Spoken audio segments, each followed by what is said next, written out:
清朝赐给五世达赖喇嘛和固始汗金册以后呢，1653年，五世达赖喇嘛从北京返回西藏，西藏进入了一个比较和平的发展时期。与格鲁派长期敌对的噶玛噶举派、竹巴噶举派、觉囊派进行了打击，还没收了他们的一些寺院和土地。后来呢，五世达赖喇嘛对其他的教派也逐渐采取了较为宽容的态度。到了1654年的年底固始汗在甘地抗战去世。1657年，第八德西索兰热布丁去世。1688年的1月和3月，第八赤烈家族和丹增达赖廷汗先后去世。1675年，第八罗桑托多辞去第八职位五世达赖喇嘛本想任命他自己亲自培养的第八赤烈家族的侄子麦中巴德西桑杰家族续任第八，但德西桑杰家族说自己当时只有23岁太年轻为理由辞去第八职务。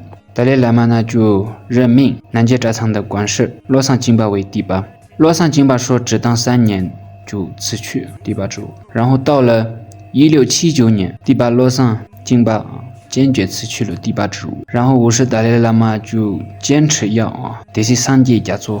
出任第八并为此写了一份文告，说僧俗人众要支持第八德西桑杰家族任职。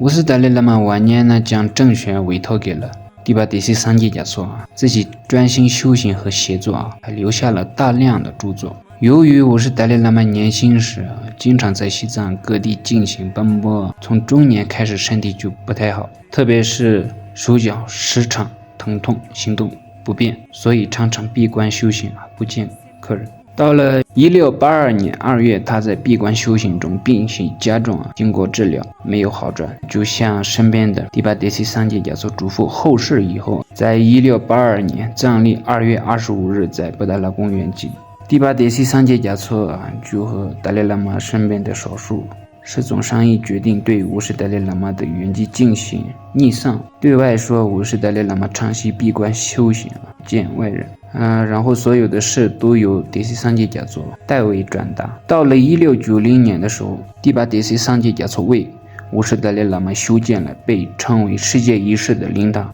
同时呢也开始修建了布达拉宫的红宫。到了1693年的时候，康熙得知五世达赖喇嘛已去世多年致书给德西桑杰家族，严厉责问密丧不奏闻。德西桑杰家族呢向康熙写了一份密信就称前恐唐古特人民生变，故未发丧，并请求大皇帝勿宣泄，密不发丧达15载